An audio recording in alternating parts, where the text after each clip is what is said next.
Hello everyone, my name is Relax and Panic and this is another reaction to Steins Gate Zero. It is episode 5 and well, we finally meet someone we all waited for. So if you want to see the reaction itself, just go down into my descriptions. There's a link, replace the circumflex dot parts with real dots and enjoy the reaction.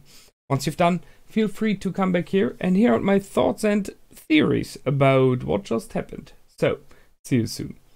For those that came back, welcome back.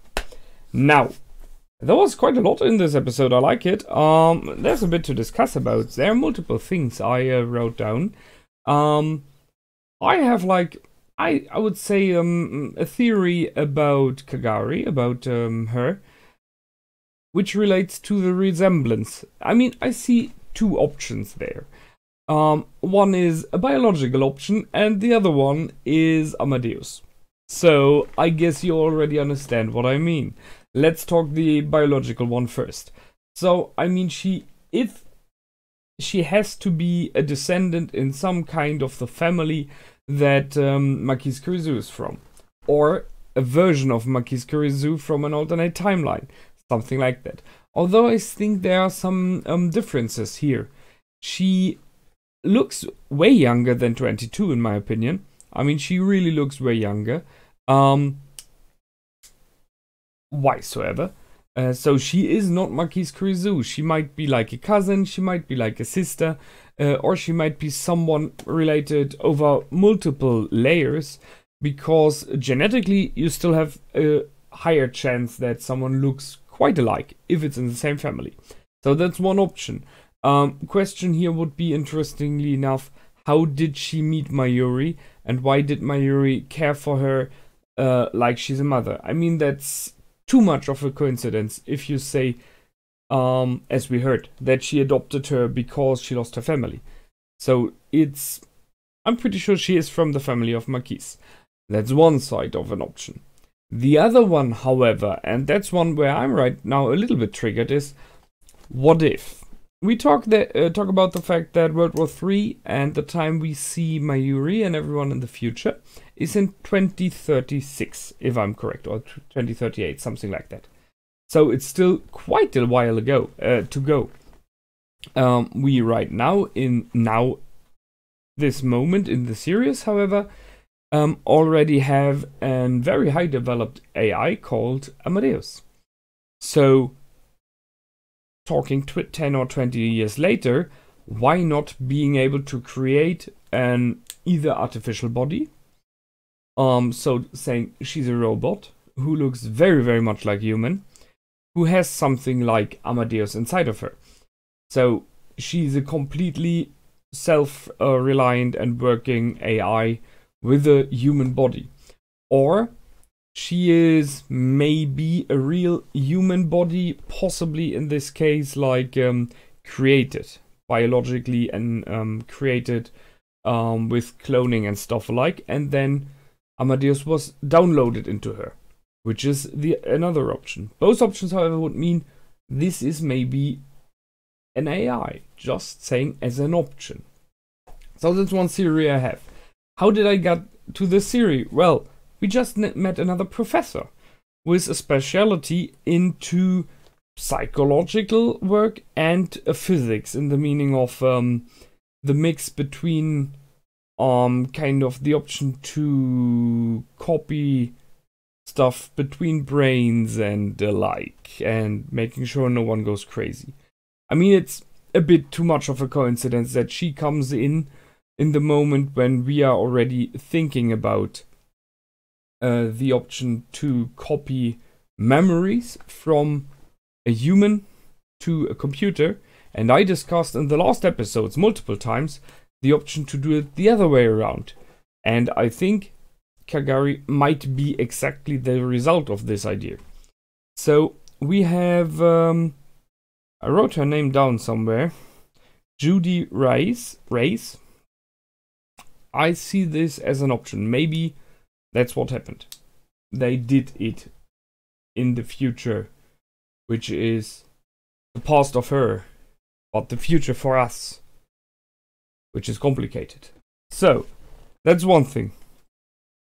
Looking forward to if my theory will be proof or will be waterproof or not. Maybe I'm wrong. One thing. I like the fact that how she reacted to Mayuri appearing. I mean, if she had a real brain loss, which might be possible, why not? The moment that Mayuri walks up the stairs and says "Doo-doo" and everything, the memory comes back, which made her fall unconscious, which is very fitting. I mean, there's a lot going on in your brain in this moment. So even if you forget stuff, something like your mother, you possibly never forget, and she is like a mother for her, so it is her mother. I can see that. There were other people searching for her in the past, as we learned from Moeka, and she now has amnesia, which really brings in the question, who were those other people? One of them was a foreigner, so could be anyone. It could be one of the two professors we've met by now, as example. And possibly they got something from her, and then the amnesia is a side effect, I guess. However, if it would be so, why would they have let her go? Normally, if it is something that is not correct, it is something shadowy, you normally hide your source of information and you don't let her go. So there's more to come, I'm pretty sure. We still have a little bit of the possible love story between Maho and Ukabrinto, which I still don't know what to think about, you know. I mean, I mentioned it during the episode for a short moment, that I think Maho is in a very problematic situation in general, not only about Rintaro, who she really likes, as I think. She really likes him and she would like to have more than just friendship there. But the one thing is, he is still very, very much stuck on his love with Marquise Kurizu, and seeing Amadeus and everything doesn't help. In my opinion, he will not get over it this way. And the other problem, which really is one in general for Maho, is getting a relationship, even if you're 22, 23, whatever, I'm sorry,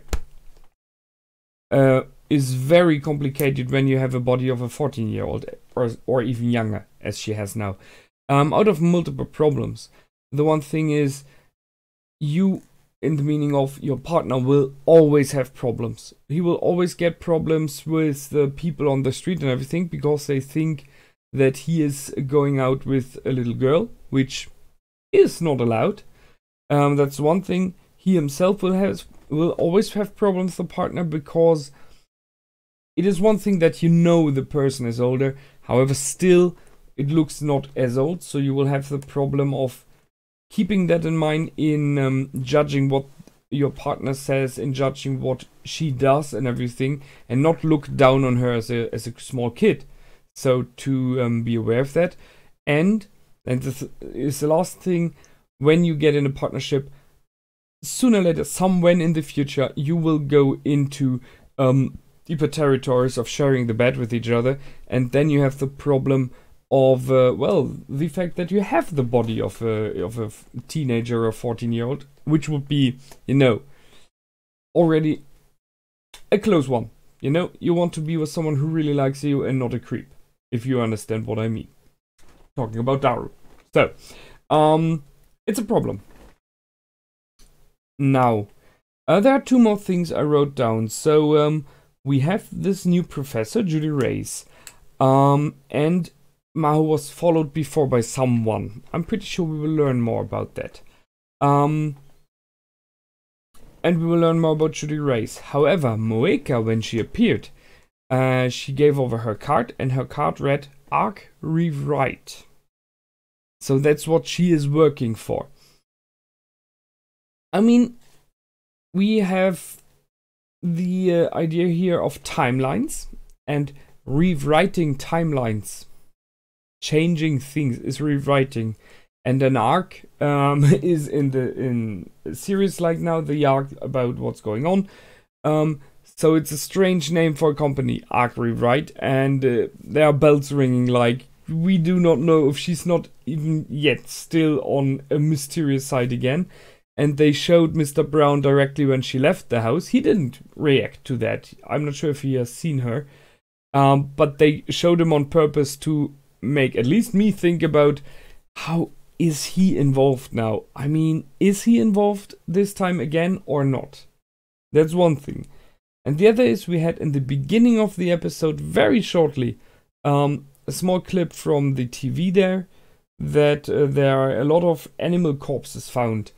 We had stuff, small informations about things going on in the world before, and they all were nothing dangerous directly, but on a broad spectrum of something happened, and it happened to a lot of things. A lot of animals died. There's a new plague, a new sickness going around in the world and stuff like that. And I asked myself if someone is testing and experimenting the time machine as example, and this is a side effect. So I look out for those small informations all the time. Yeah, I think that it is this time. I look forward to the next episodes. Once she wakes up, Kagari will be an interesting partner to talk to. It will be interesting if she can remember or not now. If the shock of seeing Mayuri already helped waking her up, or if it doesn't. And if they didn't, if she doesn't remember, if they will try to bring in, as example, the Professor or Amadeus to help here, who are good at working in people's brains. So, I think that's it for this time. So, until the next time, I hope you had fun. Please feel free to comment, like, and subscribe. My name is Relax and Panic. Goodbye and out.